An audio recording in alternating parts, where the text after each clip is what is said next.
Baik, Om Swastiastu. Assalamualaikum warahmatullahi wabarakatuh. Salam sejahtera untuk kita semua. Shalom, Namo Buddhaya. Selamat pagi kepada Bapak Profesor Dr. Imade Wardana, SEMP, selaku dosen pengampu mata kuliah Metodologi Penelitian Bisnis dan teman-teman kelas A3. Pada kesempatan kali ini, kami kelompok 5 akan mempresentasikan materi kami yang berjudul Kerangka Teoritis dan Hipotesis. Sebelum melakukan presentasi, izinkan kami memperkenalkan diri terlebih dahulu. Perkenalkan, nama saya Gusti Agung Tasya Indriani Mustika dengan NIM akhir 159 nomor absen 18. Di sini saya bersama 3 rekan saya, yaitu Niketut Wahyuni Sri Sudani dengan NIM akhir 158 nomor absen 17. Lalu ada Ida Ayu Kezia Putri Novianti dengan NIM akhir 163 nomor absen 19. Dan yang terakhir ada Mailiani Frida Kurnia dengan NIM akhir 172 nomor absen 20. Baik, pada kesempatan kali ini kami akan membawakan 7 topik materi. Yang pertama ada pengertian teori, yang kedua ada tingkatan dan fokus teori, yang ketiga ada kegunaan teori dalam penelitian, yang keempat ada deskripsi teori, yang kelima ada variabel dalam penelitian, yang keenam ada kerangka berpikir, dan yang terakhir ada hipotesis. Baik, untuk materi yang pertama akan dibawakan oleh rekan saya.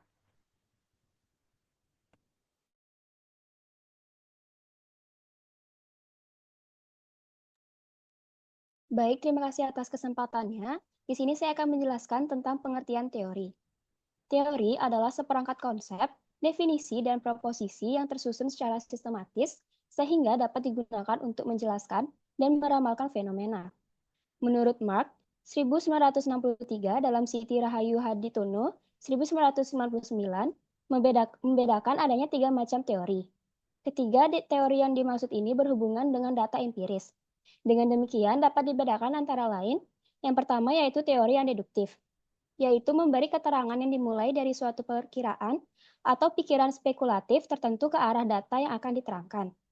Lalu teori yang induktif, yaitu cara menerangkannya adalah dari data ke arah teori. Dalam bentuk ekstrim titik pandang yang positivistik, ini dijumpai pada kaum behavioris. Dan teori yang fungsional, yaitu di sini nampak suatu interaksi pengaruh antara data dan perkiraan teoritis, yaitu data mempengaruhi pembentukan teori, dan pembentukan teori kembali mempengaruhi data. Secara umum dapat ditarik kesimpulan bahwa suatu teori adalah suatu konseptualisasi yang umum. Konseptualisasi atau sistem pengertian ini diperoleh melalui jalan yang sistematis. Suatu teori harus dapat diuji kebenarannya. Bila tidak, dia bukan suatu teori.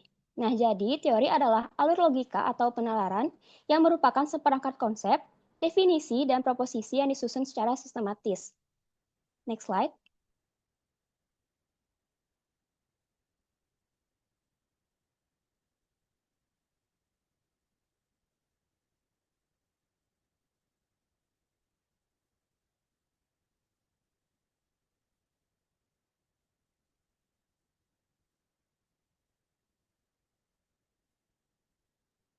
Baik, selanjutnya saya akan menjelaskan tentang tingkatan dan fokus teori.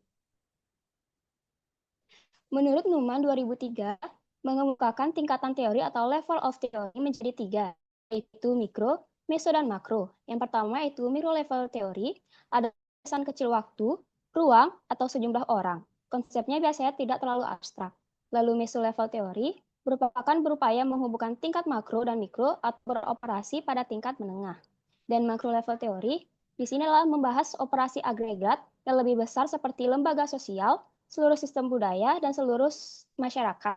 Teori ini biasanya menggunakan lebih banyak konsep yang abstrak. Nah, fokus teori dibedakan menjadi 3, yaitu teori substantif, teori formal, dan teori middle range. Teori substantif ini dikembangkan untuk area perhatian sosial tertentu seperti geng nakal, pemogokan, kekerasan, atau hubungan ras. Teori formal dikembangkan untuk area konseptual yang luas dalam teori umum seperti penyimpangan, sosialisasi, atau kekuasaan. Dan teori middle range ini sedikit lebih abstrak daripada generalisasi empiris atau hipotesis spesifik. Teori middle range dapat bersifat formal atau substantif. Teori ini pada prinsipnya digunakan dalam sosialisasi untuk memandu penyelidikan empiris, dan teori ini yang digunakan untuk perumusan hipotesis yang akan diuji melalui pengumpulan data adalah teori substantif, karena Teori ini lebih fokus berlaku untuk objek yang akan diteliti. Sekian penjelasan dari saya. Untuk materi selanjutnya akan dijelaskan oleh rekan saya. Terima kasih.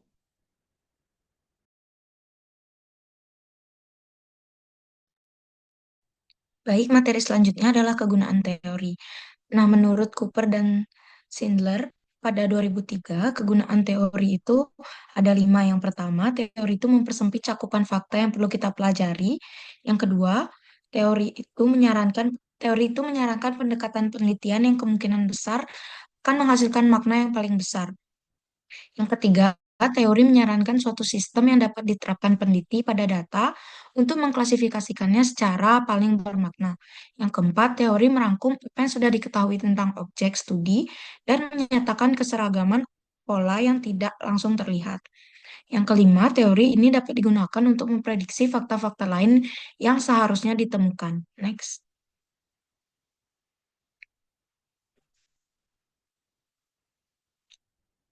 Selanjutnya, William Wiersma pada tahun 1986 menyatakan pada dasarnya teori itu membantu menyediakan kerangka kerja dengan menjadi titik awal dalam mengejar suatu permasalahan penelitian.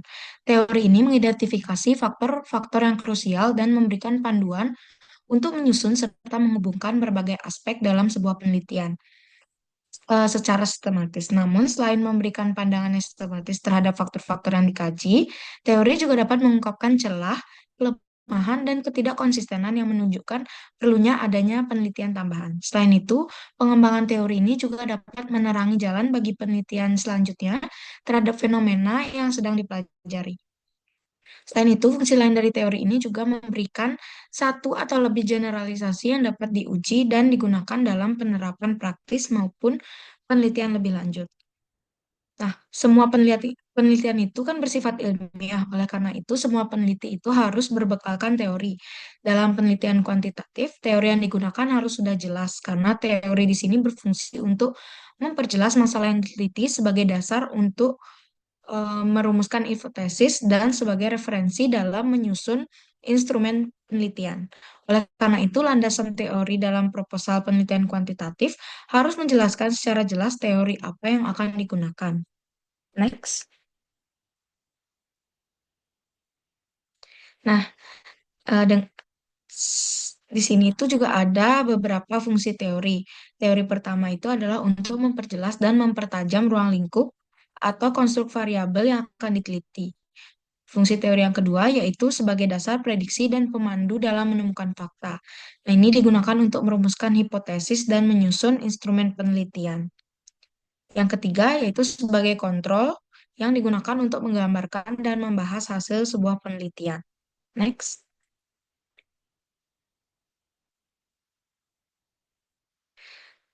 Materi selanjutnya ada deskripsi teori. Deskripsi teori dalam suatu penelitian merupakan uraian sistematis tentang teori dan hasil-hasil penelitian yang relevan dengan variabel yang diteliti. Jumlah kelompok teori yang perlu dikemukakan atau dideskripsikan akan tergantung pada luasnya permasalahan dan secara teknis tergantung pada jumlah variabel yang diteliti. Misalnya, jika dalam suatu penelitian itu terdapat 3 variabel independen dan 1 variabel dependen, maka kelompok teori yang perlu dideskripsikan itu ada 4, yaitu teori-teori yang berkaitan dengan ketiga variabel independen dan 1 variabel dependen. Oleh karena itu, semakin banyak variabel yang diteliti, maka semakin banyak pula teori yang perlu dikemukakan. Nah, deskripsi teori ini paling tidak harus memuat penjelasan mengenai variabel-variabel yang diteliti melalui pendefinisian serta uraian lengkap dan mendalam dari berbagai referensi. Nah, teori-teori yang dideskripsikan dalam proposal maupun laporan penelitian juga dapat digunakan sebagai indikator apakah peneliti menguasai teori dan konteks yang sedang diteliti atau tidak. Teori-teori yang dideskripsikan dalam proposal maupun laporan penelitian nantinya juga dapat digunakan sebagai indikator apakah peneliti menguasai teori dan konteks yang sedang diteliti atau tidak. Nah, jika variabel penelitian tidak dapat dijelaskan dengan baik-baik dari segi pengertian, kedudukan maupun hubungan antar variabel, hal tersebut menunjukkan bahwa peneliti itu tidak menguasai teori dan konteks penelitian. Sekian presentasi dari saya. Selanjutnya akan dilanjutkan oleh rekan saya.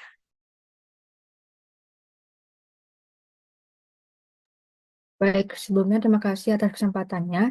sekarang saya akan menjelaskan tentang variabel dalam penelitian. Jadi mungkin kalian berpikir nih, apa sih variabel itu? Nah, menurut Sugiono pada tahun 2019, variabel penelitian adalah segala sesuatu yang ditetapkan oleh peneliti untuk dipelajari sehingga diperoleh informasi dan ditarik kesimpulan.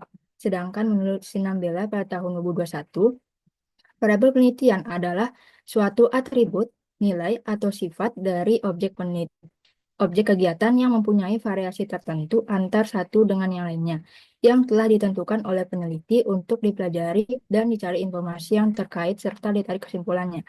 Adapun menurut Redinger pada tahun 1973 menyatakan bahwa variabel adalah konstruk atau sifat yang akan dipelajari. Menurut Keringer, menyatakan bahwa variabel dapat dikatakan sebagai suatu sifat yang diambil dari suatu nilai yang berbeda atau different value. Dengan demikian, variabel itu merupakan sesuatu yang bervariasi. Dan yang selanjutnya, menurut Kidder pada tahun 1981, menyatakan bahwa variabel adalah suatu kualitas atau kualitas yang dimana peneliti mempelajari dan menarik kesimpulan darinya. Sehingga dapat kita simpulkan dari beberapa pengertian variabel menurut para ahli, yaitu di mana variabel adalah suatu atribut atau sifat atau nilai dari orang, objek, atau kegiatan yang mempunyai variasi tertentu yang ditetapkan oleh peneliti untuk dipelajari dan kemudian ditarik kesimpulannya. Next slide. Adapun jenis-jenis variabel. Nah, kita lihat di sini ada 5 variabel, di mana yang pertama itu ada variabel independen, di mana variabel independen ini sering disebut sebagai variabel stimulus, prediktor, dan uh, antecedent, di mana dalam bahasa Indonesia sering disebut sebagai variabel bebas, di mana lebih singkatnya variabel independen atau variabel bebas ini merupakan variabel yang mempengaruhi. Sedangkan yang kedua yaitu variabel dependen atau variabel terikat, di mana variabel ini sering disebut sebagai variabel output, kriteria, dan konsekuen. Nah, dalam Indonesia disebut dengan variabel terikat, di mana variabel terikat lebih simpelnya itu variabel yang dipengaruhi. Jadi, variabel independen atau variabel bebas itu mempengaruhi, tapi kalau variabel dependen itu dipengaruhi. Terus ada yang ketiga, itu ada variabel moderator, di mana variabel moderator merupakan variabel yang mempengaruhi uh, hubungan antara variabel independen dan dependen, di mana variabel ini dapat mempengaruhi dengan apakah apakah variabel independen itu memperkuat ataupun memperlemah uh, terhadap variabel independen, sehingga variabel ini juga disebut sebagai variabel independen kedua.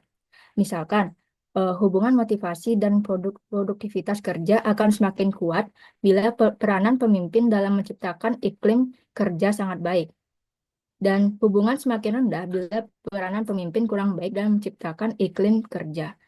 Selanjutnya ada variable intervening, di mana dalam hal ini Tuchman pada tahun 1998 menyatakan an intervening variable is that factor that theoretically after the observed phenomenon but cannot be seen, measured, and manipulate. Di mana variable intervening adalah variabel yang secara teoritis mempengaruhi hubungan antara variabel independen dengan dependen menjadi hubungan yang tidak langsung dan tidak dapat diamati dan diukur. Jadi variabel ini tuh variabel mediasi sesuai dengan namanya, variabel mediasi sebagai mediator antara variabel independen dan terhadap variabel dependen.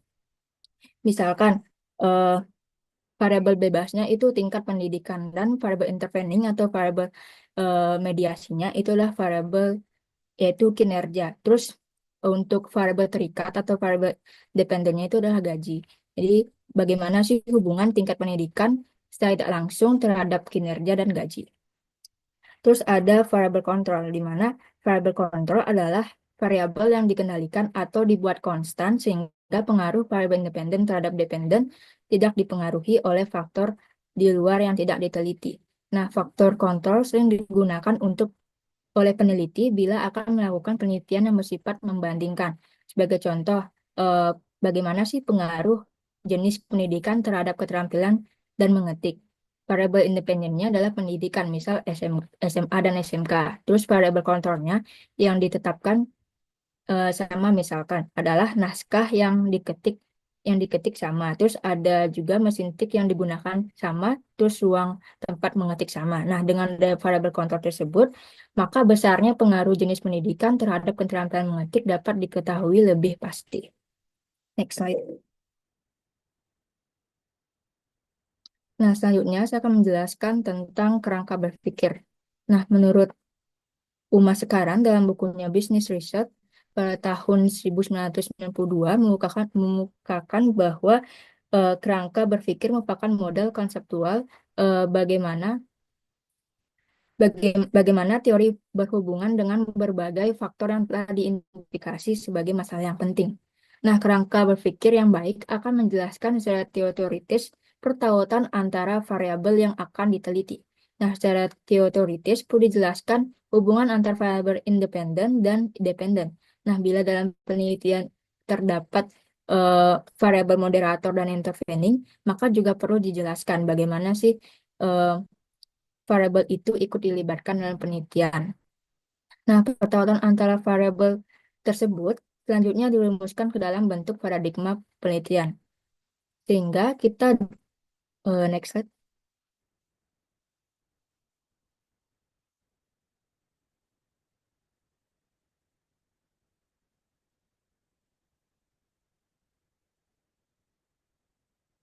Nah, sehingga kita dapat melakukan proses penyusunan kerangka berpikir di mana seperti pada layar, kita yang pertama yang harus kita tetapkan yaitu menetapkan variabel yang akan diteliti. Nah, untuk menentukan kelompok teori apa yang dikemukakan dalam menyusun kerangka berpikir untuk pengajuan hipotesis, maka harus ditetapkan terlebih dahulu variabel penelitiannya. Berapa jumlah variabel yang akan diteliti dan apakah nama setiap variabel merupakan titik tolak untuk menentukan teori yang akan dikemukakan. Yang kedua, itu ada membaca buku dan hasil penelitian. Nah, setelah variabel itu ditentukan, maka langkah berikutnya adalah membaca buku-buku dan hasil penelitian yang relevan. Buku-buku yang dibaca dapat berbentuk buku teks, ensiklopedia, dan kamus. Nah, hasil penelitian yang dapat dibaca seperti laporan penelitian, jurnal ilmiah, skripsi, tesis, dan disertasi. Selanjutnya yaitu adalah deskripsi teori dan hasil penelitian. Nah, dari buku dan hasil penelitian yang dibaca akan dapat dikemukakan teori-teori yang berkenaan dengan variabel yang diteliti.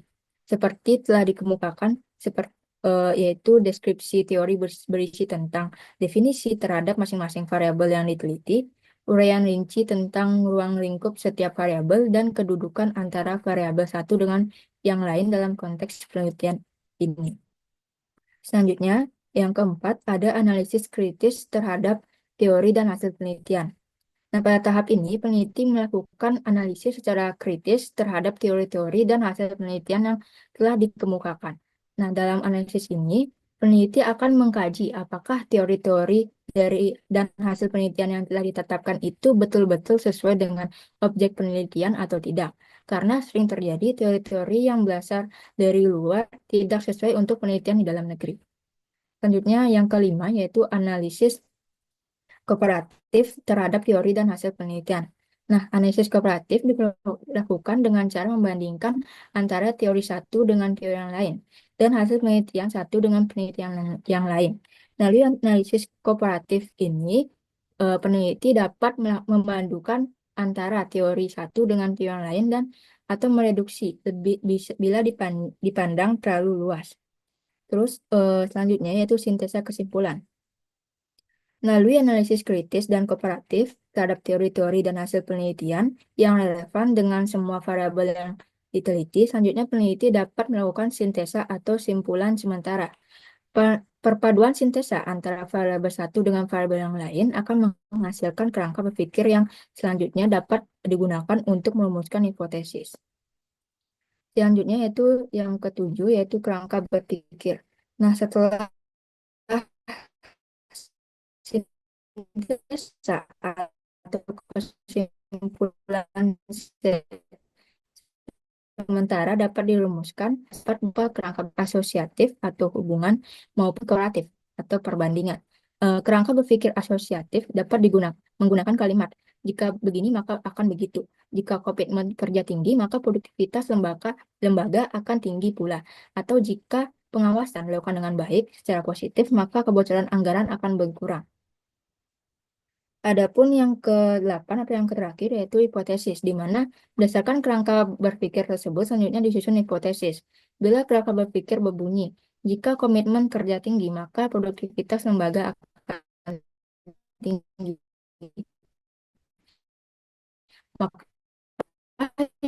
hipotesisnya berbunyi ada hubungan yang sedangkan bila kerangka berpikir berbunyi karena lembaga A menggunakan teknologi tinggi, maka produktivitas kerja lebih tinggi bila dibandingkan dengan lembaga B yang teknologi kerjanya rendah. Maka hipotesisnya berbunyi terdapat perbedaan produktivitas kerja yang signifikan antara lembaga A dan B, atau produktivitas lembaga A lebih tinggi bila dibandingkan dengan lembaga B. Next slide. Selanjutnya, menurut UMAS sekarang pada tahun 1992 mengemukakan bahwa kerangka berpikir yang baik yaitu memuat hal-hal sebagai berikut. Yang pertama, variabel-variabel yang akan diteliti harus dijelaskan. Yang kedua, diskusi dalam kerangka berpikir harus dapat menunjukkan dan menjelaskan pertautan atau hubungan antara variabel yang apakah hubungan antartif atau timbal balik. Selanjutnya yang keempat itu ada kerangka berpikir tersebut selanjutnya perlu dinyatakan dalam bentuk diagram atau paradigma penelitian sehingga pihak lain dapat memahami kerangka berpikir yang dikemukakan oleh penelitian. Nah,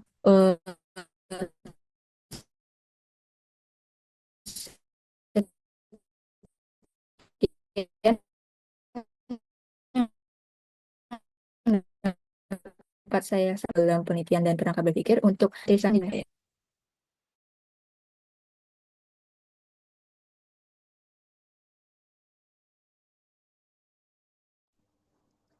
Baik, selanjutnya di sini saya akan menjelaskan tentang hipotesis.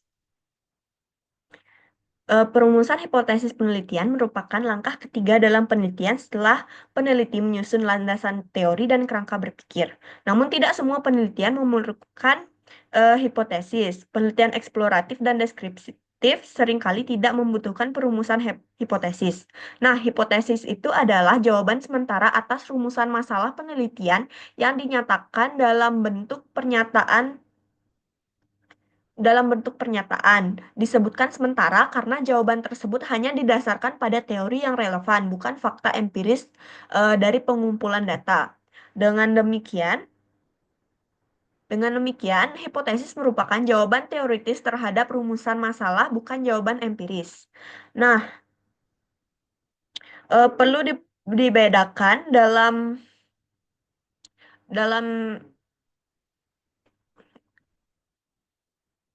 perlu dibedakan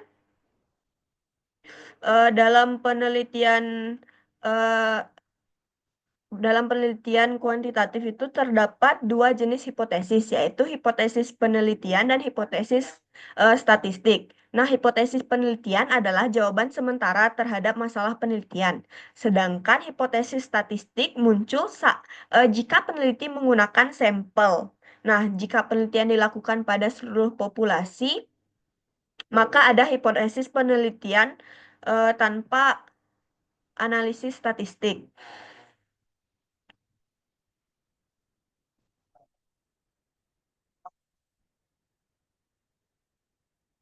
Selanjutnya itu ada jenis hipotesis. Yang pertama itu ada hipotesis penelitian. Nah, hipotesis penelitian adalah jawaban sementara terhadap masalah penelitian. Dalam hipotesis penelitian terdapat dua jenis hipotesis, yaitu hipotesis kerja dan hipotesis nol atau nihil. Nah, hipotesis kerja itu disusun berdasarkan teori yang dianggap kuat. Selanjutnya, hipotesis nol itu dirumuskan jika keadaan teori masih diragukan. Nah, hipotesis kerja itu dinyatakan dalam bentuk kalimat positif dan hipotesis nol dinyatakan dalam bentuk kalimat negatif. Selanjutnya ada hipotesis statistik. Nah, hipotesis statistik ini muncul jika penelitian jika penelitian menggunakan sampel. Nah, jika penelitian dilakukan pada seluruh populasi, maka hipotesis penelitian tanpa hipotesis statistik. Nah, dalam statistik ini terdapat dua macam hipotesis, yaitu hipotesis kerja dan hipotesis alternatif. Nah, hipotesis kerja ini disusun berdasarkan teori yang kuat, dan hipotesis alternatif adalah hipotesis yang menyatakan bahwa ada perbedaan antara hubungan variabel yang sedang diteliti. Selanjutnya, ada bentuk hipotesis. Bentuk-bentuk hipotesis penelitian ini sangat terkait dengan rumusan masalah penelitian. Bila dilihat dari tingkat eksplanasinya, maka bentuk rumusan masalah penelitian itu terdiri dari tiga, yaitu rumusan masalah deskriptif atau variabel mandiri, eh, lalu ada komparatif atau perbandingan, yang terakhir ada asosiatif atau hubungan. Oleh karena itu, maka bentuk hipotesis penelitian juga ada tiga, yaitu hipotesis deskriptif adalah jawaban sementara terhadap rumusan masalah deskriptif. Hipotesis komparatif merupakan jawaban sementara terhadap masalah yang komparatif. Lalu hipotesis asosiatif adalah jawaban sementara dari masalah asosiatif atau hubungan. Nah, di sini kita akan membahas hipotesis deskriptif terlebih dahulu. Hipotesis deskriptif merupakan jawaban sementara terhadap masalah deskriptif yang berkenaan dengan variabel penelitian mandiri. Contohnya adalah rumusan masalahnya itu adalah berapa daya tahan lampu pijar merek X, dan hipotesis deskriptifnya adalah H0, daya tahan lampu pijar adalah sama dengan 600 jam. Dan HA-nya atau H alternatifnya adalah daya tahan lampu pijar tidak sama dengan 600 jam. Nah, di sini juga terdapat hipotesis statistiknya, yaitu H0 adalah mu sama dengan 600, dan HA adalah mu sama dengan tidak sama dengan 600. Nah, mu ini melambangkan nilai rata-rata populasi yang dihipotesiskan atau ditaksirkan. Selanjutnya, hipotesis komparatif. Hipotesis komparatif merupakan jawaban sementara terhadap rumusan masalah yang komparatif. Nah, rumusan masalah ini variabelnya sama tetapi populasi atau sampel yang berbeda, atau keadaan itu terjadi pada waktu yang berbeda. Nah, contoh rumusan masalahnya adalah bagaimana produktivitas kerja karyawan di PT X bila dibandingkan dengan PT Y. Nah, hipotesis komparatif itu berdasarkan rumusan masalah yang komparatif tersebut dikemukakan tiga model hipotesis nol dan hipotesis alternatif sebagai berikut. Yang hipotesis nolnya itu H0-nya adalah tidak terdapat perbedaan produktivitas kerja antara karyawan di PT X dan di PT Y, atau terdapat persamaan produktivitas antara karyawan di PT X dan PT Y. Lalu H0 yang kedua adalah produktivitas karyawan PT X lebih besar atau sama dengan PT Y. Yang ketiga ada produktivitas karyawan PT X lebih kecil atau sama dengan produktivitas karyawan di PT Y. Dan selanjutnya ada hipotesis alternatifnya, yaitu HA. Produktivitas kerja karyawan di PT X lebih besar atau lebih kecil daripada PT Y. Dan H yang kedua adalah produktivitas karyawan di PT X lebih kecil daripada PT Y. H yang keempat adalah produktivitas karyawan di PT X lebih besar daripada di PT Y.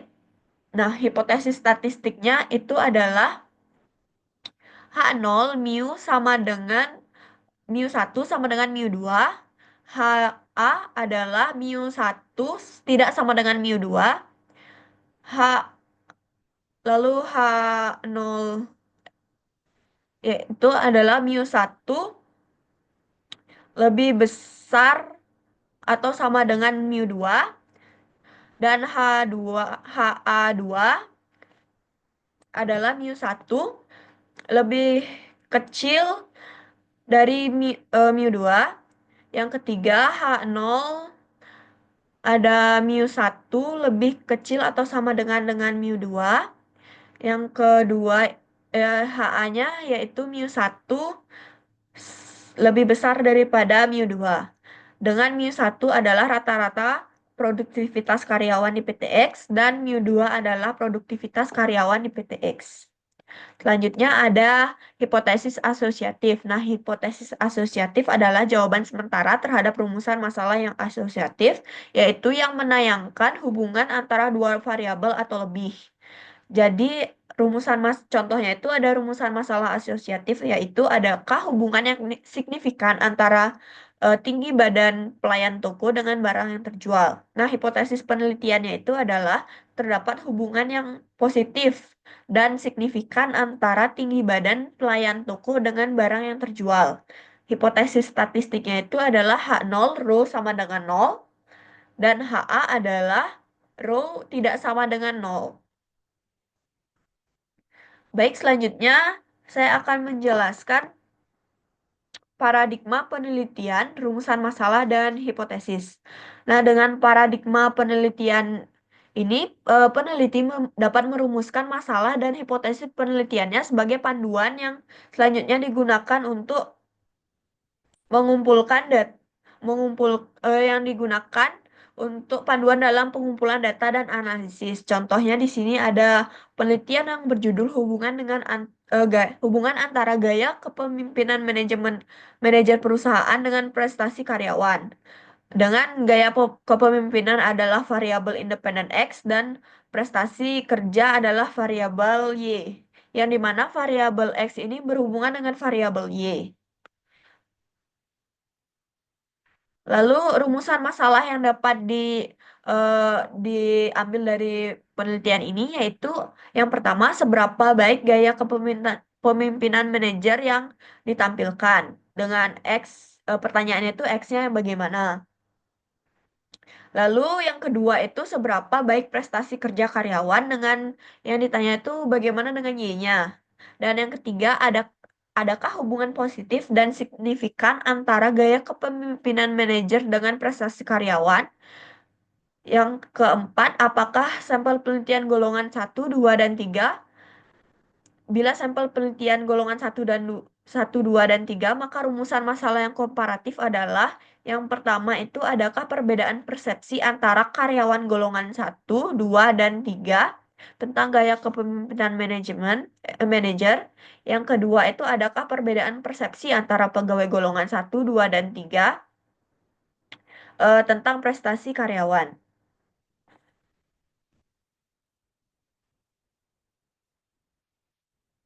Maka hipotesis penelitiannya yang pertama itu gaya kepemimpinan ditampilkan manajer X ditampilkan kurang baik dan nilainya paling tinggi adalah 60% dari kriteria yang diharapkan.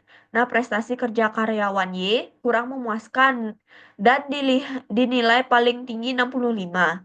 Yang ketiga, terdapat hubungan yang positif dan signifikan antara gaya kepemimpinan manajer dengan prestasi kerja karyawan. Artinya makin baik kepemimpinan manajer dan maka makin banyak prestasi dari karyawan. Yang keempat itu terdapat persepsi yang berbeda tentang gaya kepemimpinan golongan 1, 2, dan 3. Yang kelima, terdapat perbedaan persepsi terkait prestasi kerja antara golongan 1, 2, dan 3.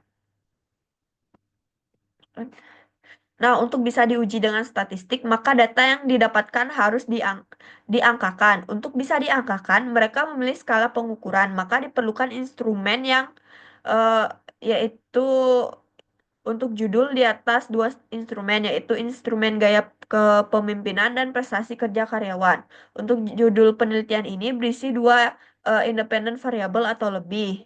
Nah, rumusan masalah penelitiannya akan lebih banyak, demikian juga rumusan hipotesisnya. Selanjutnya ada karakter hipotesis yang baik. Nah, di sini ada 3 karakter hipotesis yang baik, yaitu yang pertama merupakan dugaan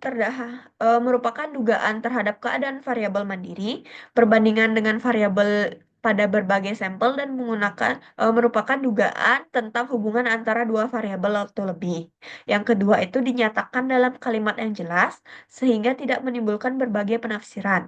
Yang ketiga itu dapat diuji dengan data yang dikumpulkan dengan metode-metode ilmiah. Baik, sekian materi dari kelompok kami. Selanjutnya ada pembacaan kesimpulan.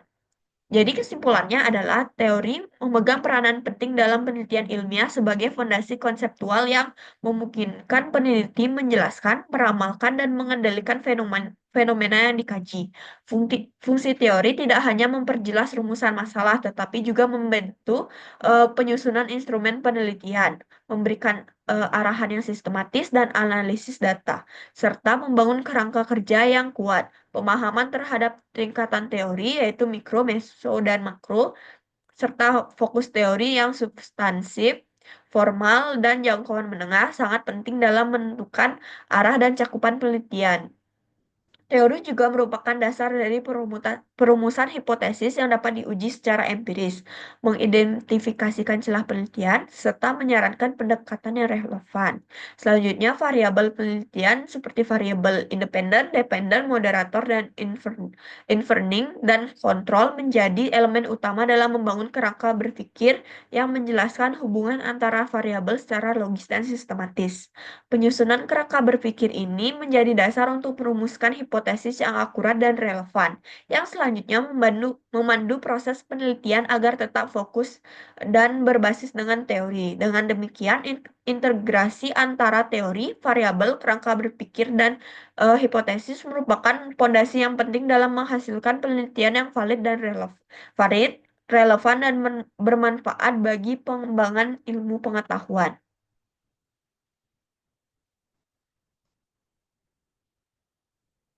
Baik, sekian presentasi dari kelompok kami.